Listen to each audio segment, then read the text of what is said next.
Hi everyone, welcome back to my Business by Design Summit. And today in my hot seat, I've got the lovely Crystal O'Connor from Des Moines, Iowa, single mom of 3. So I really want you to hone in on this and watch her business explode and how awesome and successful she's been in the last 5 years with her own business. She's the CEO of the Moxie Entrepreneur. She really works and focuses on sales and marketing.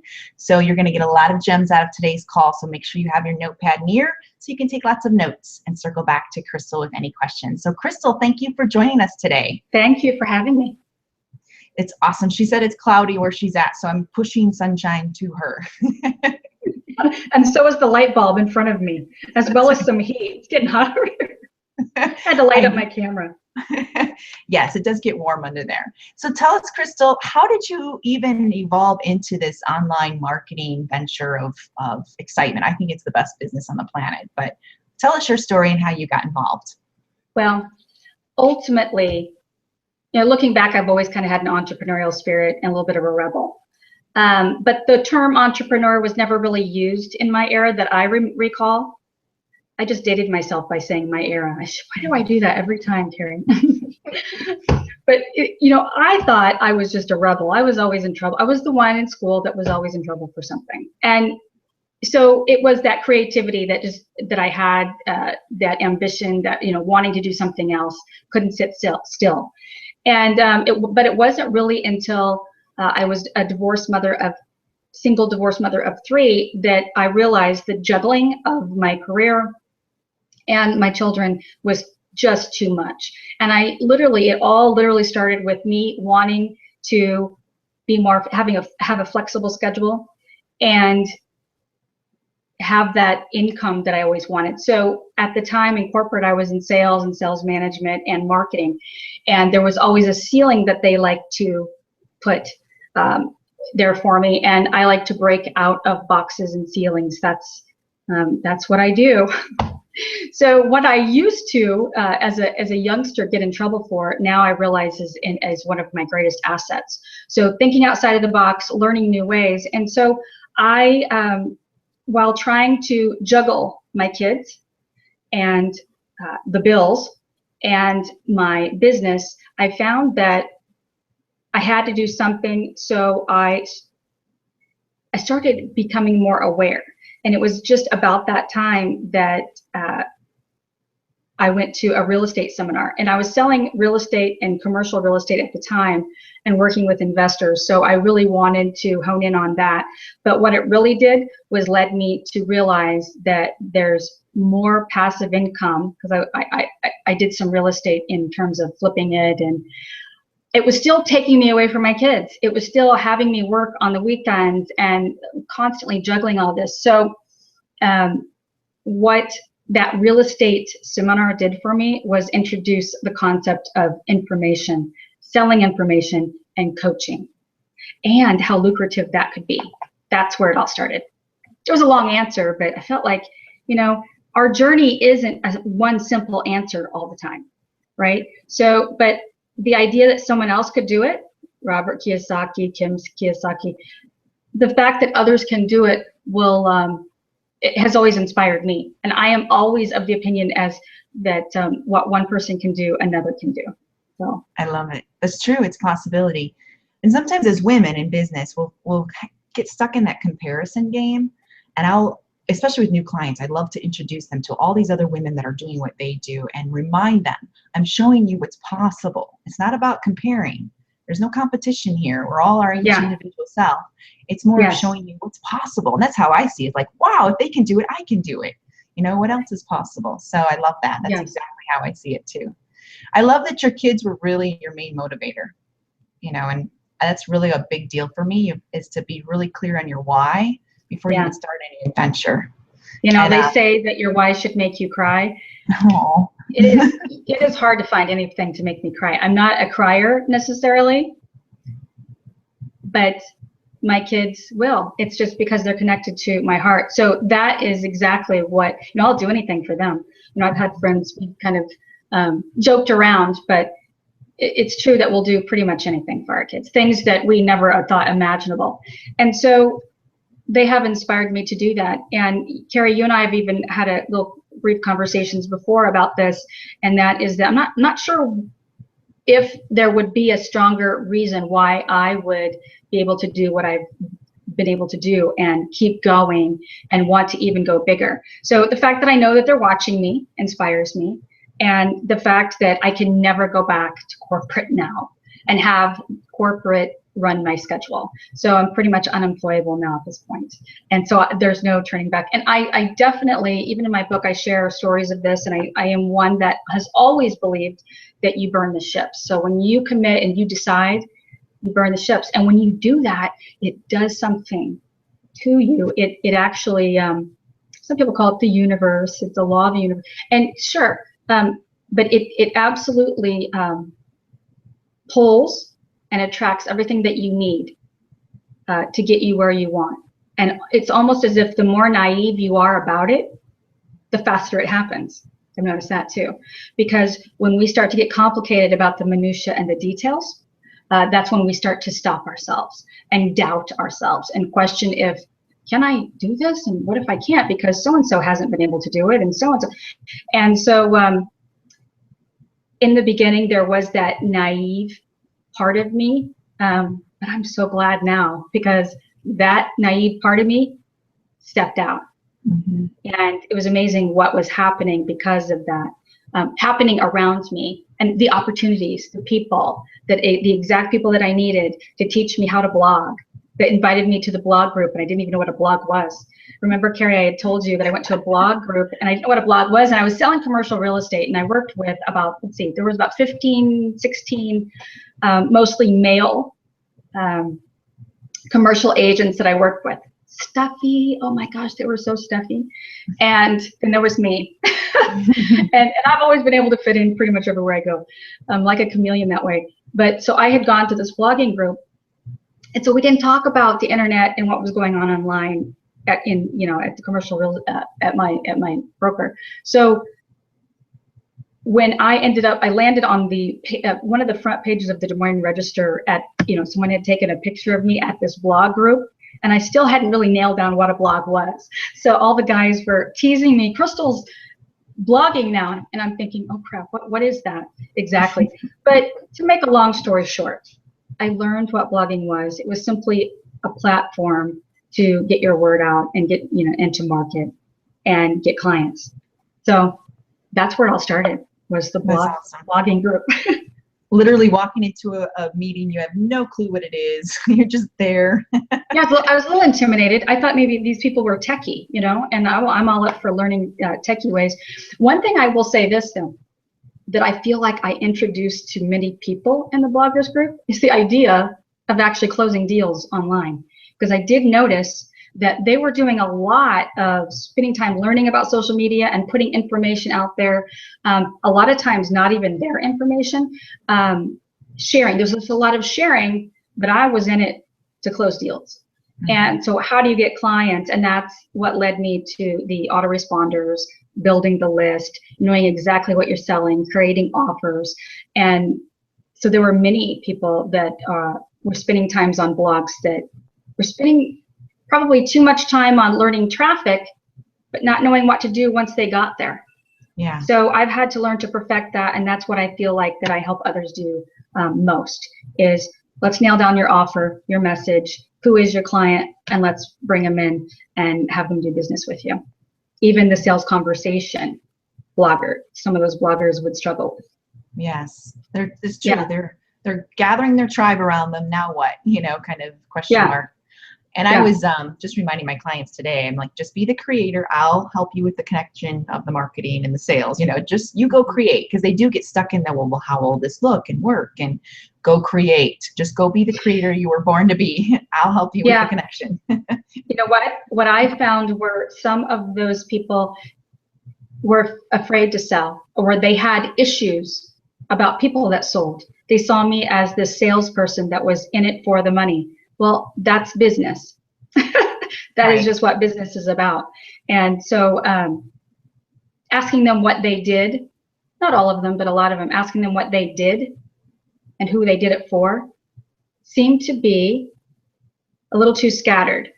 And it can't be. That's my opinion. It can't be too scattered.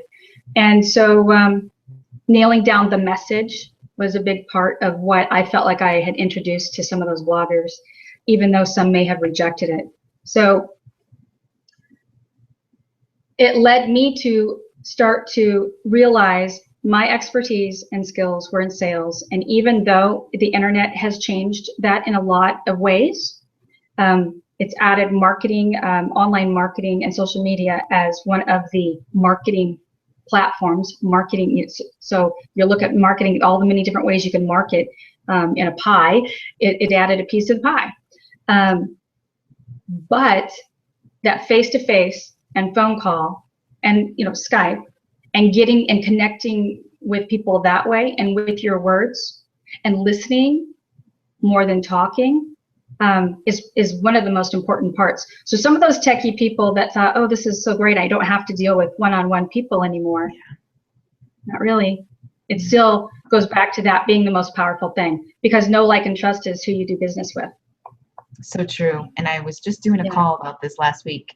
Get them off the internet, get them on a call, get them on Skype, meet them for coffee, whatever, get them off, get to that face-to-face time. That was just your net. Now let's reel them in person. Yeah. And so many are like trying to do the email back and forth stuff. I'm like, that's not sales. You got to have that human connection there, get them off.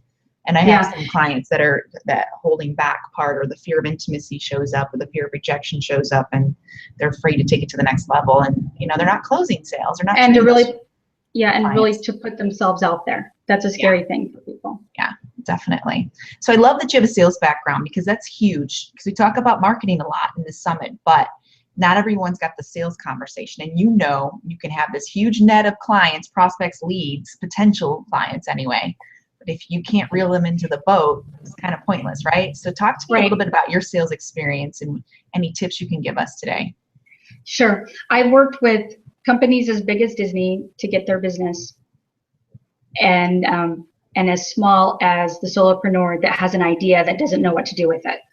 And so because of this wide, and then of course the small mom and pop shop, I worked with them too. So what we would call the brick and mortar that are just being introduced to online. So, but my favorite is the person that has an expertise that they are wanting to, and they know it well, and they want to get out there in a bigger way to reach a larger audience, and then know what to offer them, how to sell it, and how to manage those clients in a leveraged way. So what does that mean? Just putting them in group programs. So how do you take your content and become a teacher, and then start teaching people what you do and put a price on it? So being a teacher is the jackpot. For lack of better terms, that might sound bad, but it's not. It's really it's really almost everybody's answer to leverage. So if you look at real estate and real estate investing, the objective is to acquire enough properties to increase passive income. Okay, so when you look at a property and you break down the numbers, you're looking for what you would like to walk away with at the end of the month or the end of the year, passive income wise. And that is exactly what is achievable with online business or with your expertise, pretty much any expertise. Now, service-based businesses, I can't think of, now I know there are, but there are a few possibly, but for the most part, any service-based business can create income streams. It's just a matter of packaging it, pricing it, learning how to sell it, not being afraid of the idea. Right. And I know you work with a wide variety. You worked with everything under the sun. And I tend to work with mostly, teachers, educators, public figures, and so on. For the most part, I say that you're not really, I don't even call it sales. It's more like coaching them into coaching, or, already starting that friendship relationship is a no trust like factor. Sales to me doesn't really apply to what I do. I don't like that word anyway. I think of sales, I think of like a car dealership or something that's hardcore in your face. You have to buy this watch, kind of sales. Right. And this is more education and showing and creating value as you go and close them, obviously. That's how I prefer to sell, and that's how I've kind of worked with my clients. Obviously, if it's, click buy now, it's a little different type of sales process if it's a product. And that's huge, and how do you get your clients away from the fear of sales? Because I know there's a lot of people that come to you that love their business, but they don't want to sell it. Most of them almost never or rarely admit it or even realize it until they're doing it. Until they're faced with implementation. So a lot of us try to act like, and it is a big piece, a lot of us, when we are struggling or wanting to take an idea to fruition and do something with it, we feel like we need to know all the details. And many of my prospects or clients before they start working with me are in that place of thinking, Crystal's got all this information, and as soon as she gives it to me, I'm like gold, okay? And then it doesn't happen that way, and so they keep reaching for more and more and more information. And then it gets dangerous because now there's so much information that you don't know what to run with. And then they will tend to get into denial that the real reason they're not implementing and taking the information that I gave them and doing something with it is because they don't trust the process and they're afraid of something. So then we have to work through, what is it that's stopping you? And are you going to continue to deny it? Or are we just going to go ahead and face it and work through it? So a lot of times that little process can be as fast and as simple as a conversation, and then me asking them, what are you afraid of? Answer the question. Don't skirt around it. Answer the question. So when you, like, perfect example, I have a client just recently was afraid of, I was noticing after our sessions that there wasn't enough implementation, if any, being done. And that's when I have to say why. And so she was able to pinpoint why. She was afraid that the job that she had in the financial services industry was going to, she was afraid that her coworkers would see what she was doing online. And even though there was not a conflict of interest, that she could do this and it was not going to interfere, she didn't feel like she was going to lose her job. We worked through that because that's a big one. Yeah. She did not feel like she was going to lose her job. So the reason was she thought that they were going to tease her. Didn't know what, she felt like some of them even knew more about the industry than she did. So she felt like she had enough experience. So there's that whole, the feeling of, who am I to think I can do this? Mm-hmm. Right? So, So some of it is people that have been in the industry that see you doing, and I found this in commercial real estate, people see you doing something different and they want to turn it into something else, or they question it, and they downplay it, they belittle you, and then what that does is it brings up feelings of doubt, because we tend to think, well, if they're so smart and brilliant at what they do, why aren't they doing it, right? So there must be something wrong with what, and I just don't think that way, because I know that the reason why people don't take advantage of opportunities is well, there are lots of reasons, and guess what, they're none of our business, right? So our only business is why we're not taking advantage of it. So her fear of being ridiculed by others that she thought were better than her or knew more than her was stopping and preventing her. So creating boundaries. And so those are a lot of times invisible and really frustrating. And if you let them go on too long, if you don't get the help and do what needs to be done to break past them, and sometimes it's just having somebody there with you, like me telling her, it's okay. I'm here with you. I'm telling you this is okay. It's that permission sometimes that we need to just move forward. But if you don't do that and you stay in denial, it'll show up in so many ways in your life. You will gain weight. I've seen that in clients that are holding back, and I've seen it in myself. So with every level of your business, every level new devil, right? So you're faced with a new fear. And so the faster you realize those fears are really never going to get away, they're just going to change, the better. So with each fear you face and you move through, the easier it's going to be to move through other fears. Now the fears are going to be different and sometimes even bigger, big whoppers, but like fear of success, that's a big one. But you know what to do. Even though it's a bigger fear, you'll kind of know what to do at each level. And knowing that everyone else is facing this almost the same fears in very much the same way internally, that is a lot of times helpful. Just knowing those things. You know, I used to have a fear that, you know what, it's interesting. My fears actually started coming once I became more aware of my fears once I started stepping out and I started hearing and getting feedback from family members. Mm-hmm. And I realized that I was, well, I should rephrase, I almost said losing friends. I thought I was losing friends and I would let it bother me. And what was really happening is that I was shifting and those friends were falling away because they just were no longer going to fit into my life, my world, and that's okay. Yeah. And that new ones were entering, and to let that happen, that natural process happen, and letting go is a big fear for people. Letting go of old habits, letting go of old relationships that are dysfunctional. Just the idea of letting go was a fear for me. So true. You know, you mentioned so much about mindset, and I'm like taking notes because you've said two things that are really cool. Your why should make you cry, and every level has a devil. I'm like, oh, I gotta write this down. Because it does. Every time you level up, there's a new thing. It's your comfort zone keeps growing, and there's like, oh, there's something else. You know what? But it's you just gotta know it's gonna come. Every year you're in business, there's something new. Yeah. And there was my recent new devil was being too lazy to put certain contracts together for VAs.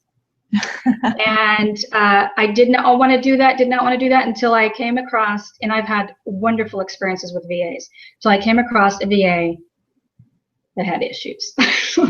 and so she didn't want to be, she didn't like some of the things I was asking her to do, which led to a problem. Now the problem would have never happened if I would have taken the time to go through the process of putting some contracts together, and so that we knew how to work together.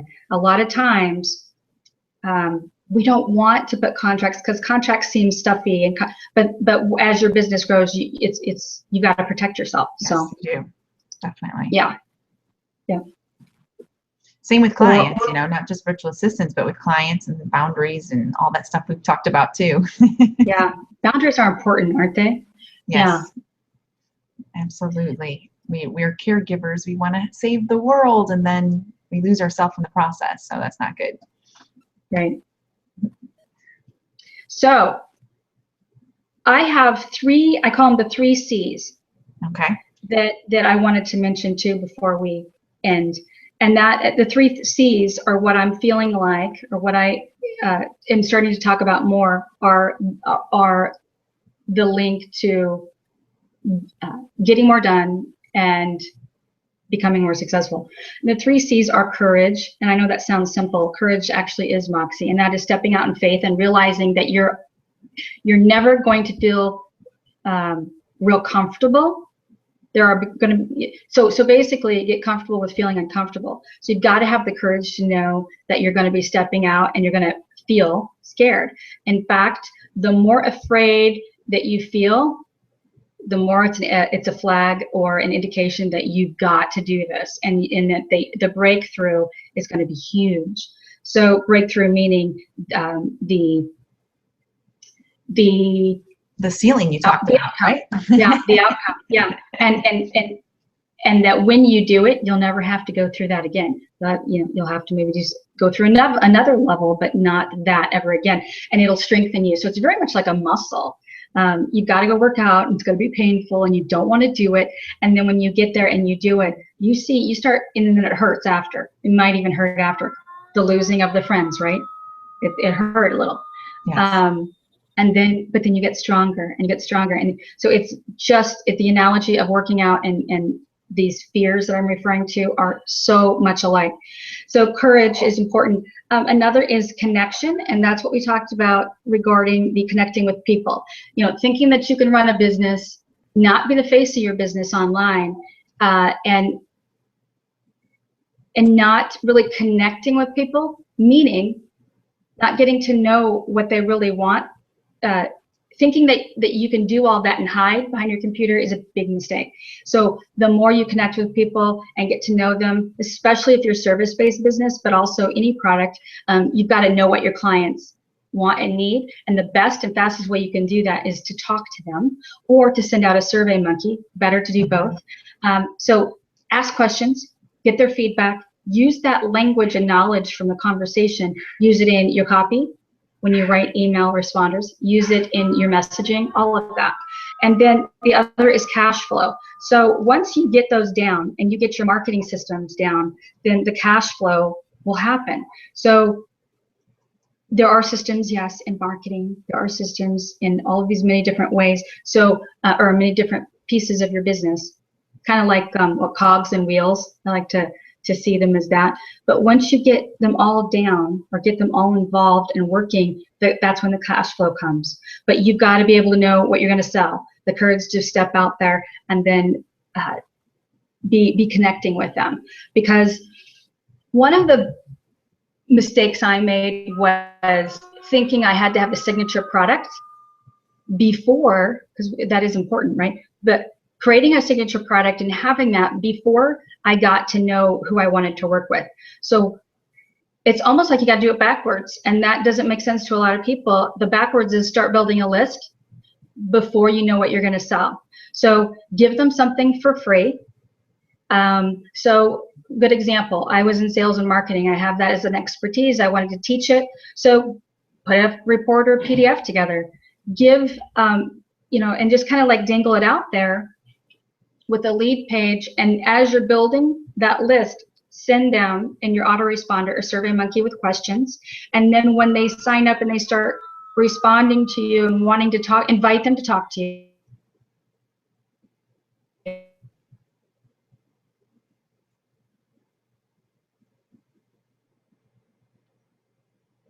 Conversation, a lot of times it happens that night, the next week, a month, but stay connected. So that's again where that connection piece. So don't just connect with them in that conversation. You've got the email, autoresponders. So all of that is working together to get the cogs and wheels to start spinning and that trust to start building, because most people won't do business with you, especially if it's a high level, I shouldn't say high level, a high price point product. They won't start doing business with you until the 6th, sometimes the 12th touch or interaction, connection.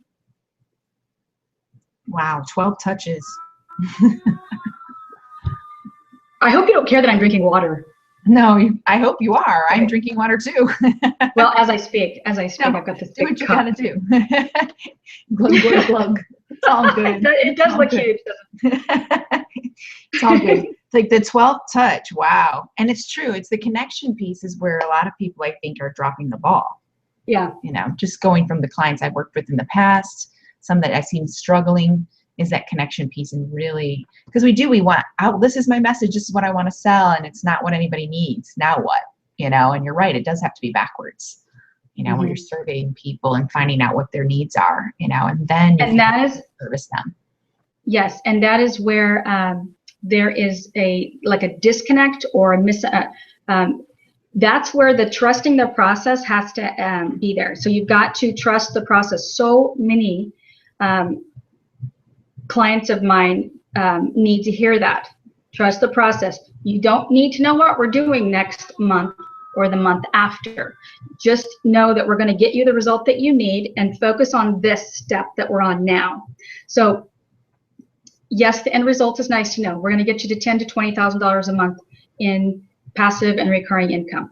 Okay, that is the main objective, or 6 figures in a year. So we're going to break it down, and so many people struggle with just focusing on one thing at a time.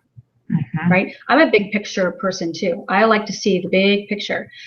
But when you don't take the time to do the little things, it's a sure indication that you have issues with following through, and you might even have to work on some other issues with thinking.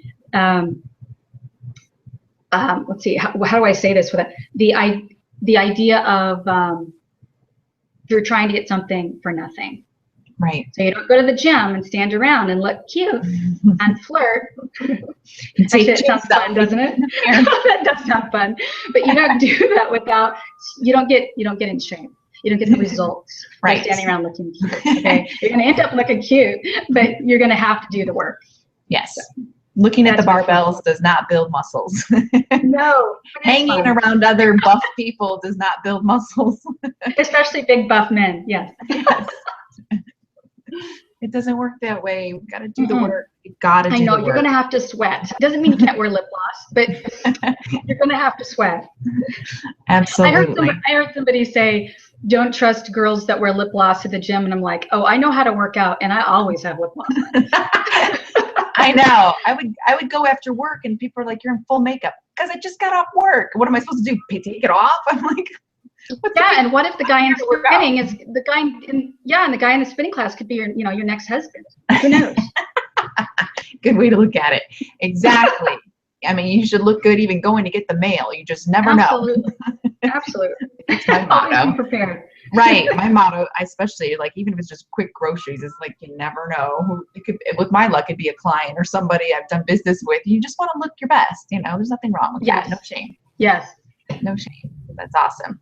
No, I really like that you're focusing on the mindset piece because, and I used to, 10 years ago, I started off as a wellness coach, and I was like, okay, well, we all know how to lose weight. The question is, why aren't you? It's the knowledge is there, and they've got the steps from you, your clients, and so on. It's what's stopping you. And I love that you shared that story about the girl with her, fear of her coworkers judging her and so on, and that showing up. Because I had the same situation. Where I was holding back too, because I was still building my business on the side while working in the corporate world, and I didn't want to be judged or looked at or picked at. Yeah. And you don't realize you're holding yourself back energetically from success too. You're actually like almost holding your breath and not wanting it from, pushing it away.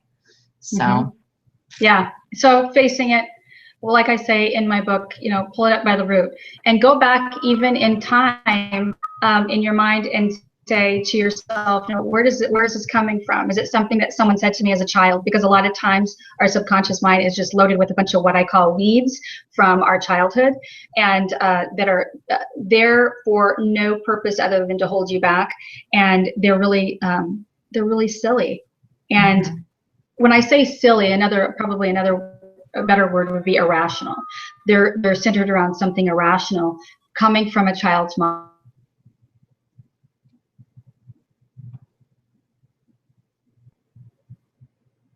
That a lot of our feelings, irrational feelings, are coming from a place that we have not really taken a look at. And so the best thing you can do is to jump in the cold water. I remember learning to swim and that being something that I knew worked for me. Just jump in. Now, I am the type that also can jump in the cold water and go, oh my God, it's freezing in here. Or I burn the boats and don't give myself a plan B or an option because I just know that works for me. So I share my story about, I had 3 kids in a short period of time, and I chose a midwife. So I chose a midwife after looking into my options. And I just fell in love with the idea and realized that was the thing to do. Now, once I had all the information, I could not go to the hospital and take the drugs. Even though I wanted to, I knew it wasn't best for my baby. So, but you put me in a situation where something hurts and there's a lot of pain. Of course, I'm going to take the pain pill, right? Mm-hmm. And a lot of us are when we get afraid, when fear sets in. So I use a story in my book that people have told me it's very helpful, and that is that when I chose to have my child at home with a midwife, and I knew that was the best thing, I also knew myself and knew that I was going to have to burn the ships. Meaning, if I had called a doctor and said plan B is to go to the hospital to get the epidural when things get tough, I most likely will choose plan B real quick because I know it's there. So what works for me in a lot of areas of my life is burning the ships. Don't have plan B to quit, okay, or to give up on your dream. So have a plan B to bring in some kind of income to support you moving forward or something like that, but never have plan B be linked to quitting on what you ultimately want. So, and I go back to that night, my first experience with my son being born, and absolutely I wanted to give up. Now I actually, it was 6 hours long, and 5 hours into it, there was about an hour that well, okay, maybe not an hour. The moment that he was born, within minutes, I was begging my midwife with severe conviction that there's no way. I was trying to convince her. There is no way. I think I even grabbed her. I said, there's no way that this is going to work. And I remember, probably cussing too, but oh my God is what I was saying and thinking. What have I done? Get on that phone right now. And I ordered her to call 911 and to get them here and to pull the baby out of me, because this isn't going to work. Like, get me out of here. And so that moment of panic that, I call it in my book, and I've heard it through midwifery, being called the ring of fire. That is that fear. We're facing something that is literally so new and so scary, right? And I've felt very similar because I used to have a big fear of speaking in front of people. And people are shocked at that when I tell them now, because now I'm just used to it. It looks like second nature. I had to work on that. And a couple of times before I spoke in front of a crowd, I wanted to quit. I was freaking out. I was even searching online for some kind of a pill that would help calm me.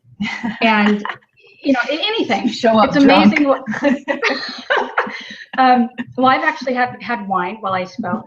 I don't think I was doing it, though, to calm myself down. It was just they were offered it. But what I'm saying is it was a huge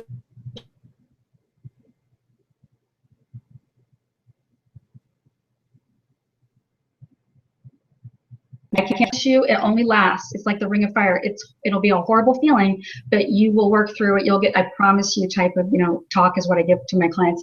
You'll get through this and you will be so happy. My daughter, she is musically inclined, but she did not want to she didn't want to sing, and she didn't want to play her instrument and sing at a talent show. Even though she's talented, she didn't want to do it. And I thought to myself, I've got to talk her into this. There's got to be something. So I offered money. And she took it. She's like, really? You would give me $100? I'm like, yeah, of course I will. That did it. So you know what she said to me after she did it? She said, Mom, you were so right. That wasn't that bad at all. And the feeling right afterwards is so good that you forget the pain. Like forgetting the pain of childbirth. You just have to get through the ring of fire. Yep. I like that terminology. The ring of fire is true. And it's resistant, but once you push back and you realize, I'm pretty awesome. I'm bulletproof. What else can I tackle? I didn't die. Yeah. Nobody died. Nobody died. I've said that before. Yes. Nobody died, no bloodshed. We're good. We can do this. You realize how much more, how strong your armor really is, in life. And little stuff doesn't freak you out anymore.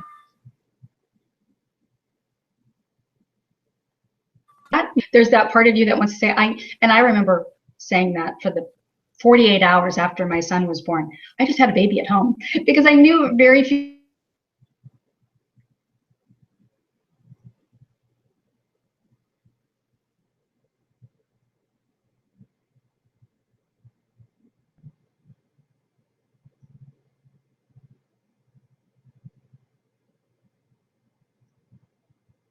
You're frozen, Carrie.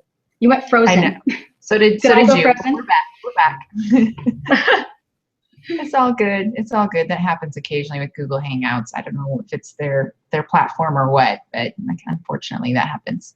But no, if you can say I had a baby at home, that's like some serious street points right there in the motherhood.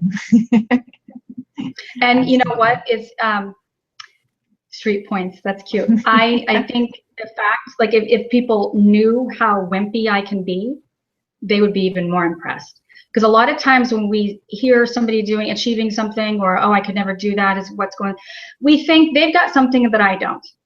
There's something about them. I hear, and I'm sure you hear this even more than I do. Oh, but you're so pretty. Do you hear that, Carrie? It's easy for you because you look this way, you look that way, or, you know, and so making up excuses as to why somebody else is able to do it than you has got to stop. And when you stop and you take full responsibility for the fact that you've got pretty much every gift, and if not the ability to create the skill. Right. I think everything is a skill. Like I've always said, I was born with no talent. It's just all skill. It's just all skill. It's all practice.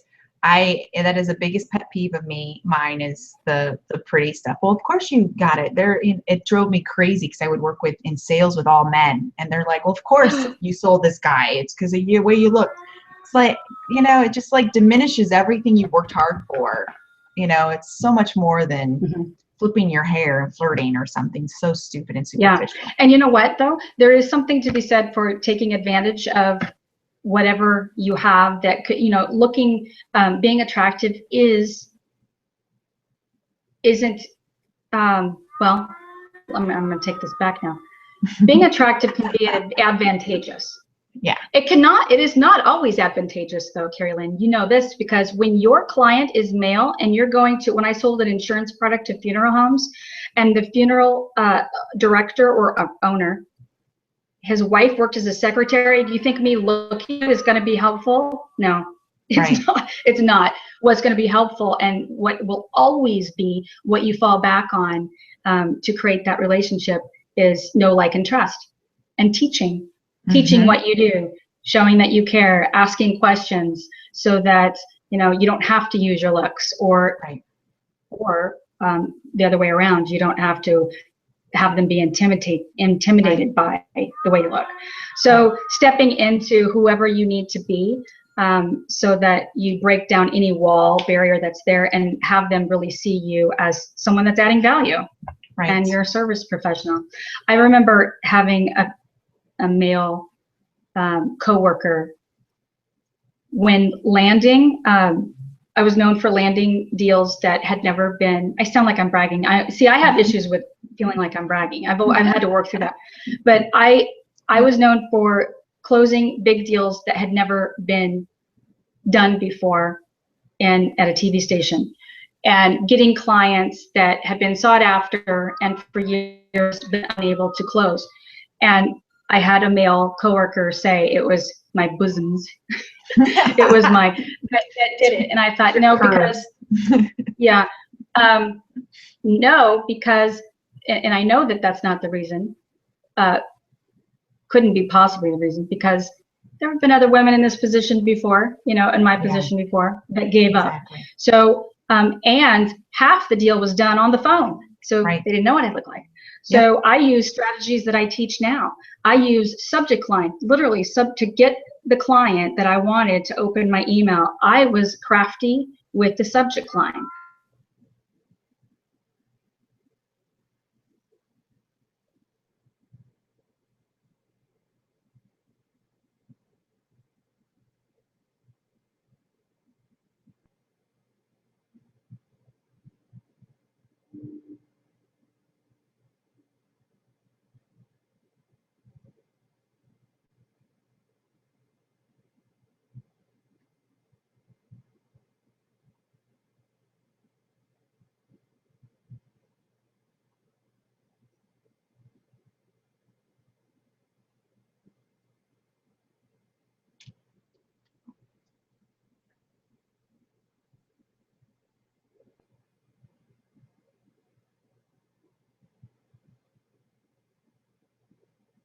Now you're just I think I've been up a little bit. No, while this frozen happens, while we're being frozen, you can't hear anything I just said. Do I need to reiterate what I just said? Well, you said it. The last thing I heard was you were crafty around your subject lines, but So you missed my story about the plastic surgeon. I was talking about, when I would decide that I wanted a particular client. One was a good example is a plastic surgeon. I had to find out what his schedule was like because he was really busy, and I asked his secretary, what does he like to eat for lunch, and about what time is his lunch, and then show up. And I did that a couple of times and ended up eating the sandwich myself and missed him, but it finally worked. So being creative, crafty, it's all about getting their attention and having them stop long enough to listen to you, and then realize, oh, this person actually cares. She's asking me questions. She cares about my business. Exactly. Well, that's true. And I like you did a lot of sales over the phone, so I'm like, you can't even use how I look as an excuse. I'm sorry, I'm not buying this story that has anything to do with how I look. It's just most of my sales that I would sell franchises over the phone. People would wire me $80,000, and all of that built trust was over the phone. So you couldn't even use it's because you look this way kind of story. I don't buy it. I don't buy it. Everybody's looks, everybody's personality, everyone, they're an asset and a liability. I think everything comes with an asset and a liability. So to break through that and to diminish any of that, you just fall back to what I've been saying. Fall back on what always works and it's been time tested, and that's relationship building. Exactly. No, I love that. I love that. Well, as we end today's call, I want to, you've got all kinds of goodies for our listeners and viewers today. Yeah. So go into that. What do you want to offer us? I want to offer a bundle of audios to help with some of the pieces that I just shared. So there are over 3 hours worth of audio, and this is actually from classes that I taught, that people paid for, that should help you with understanding some of what I just said. Or taking it to the next level, and then a free chapter of my book. And then you're always, once you grab that, so you'll put your email, get this information emailed to you, be able to listen to it anytime you want. You'll also have an opportunity to talk to me, or one of my team members. So signing up to get a free strategy session is really helpful. And we love to do that because then we get to hear from you, and we like to know who has signed up for what, and if they liked it, get any feedback, because that makes our products more powerful when we have that knowledge. Absolutely. No, very nice. And I just want to reiterate your 3 C's again: the courage, connection, and cash flow, which is huge. That's great tools to take away today as well. Lots of little lingo I adapted from you today. Lots of fun things. I love that. I wrote them all down too, so good notes. But more than anything, Crystal, it's really easy. Again, this is Crystal O'Connor that we have on our stage today, and she's accessible, of course. What is your website, by the way? Why don't you just throw that out there too? It's moxieentrepreneur.com. Perfect. And just to reiterate and circle back, why did you choose the word Moxie?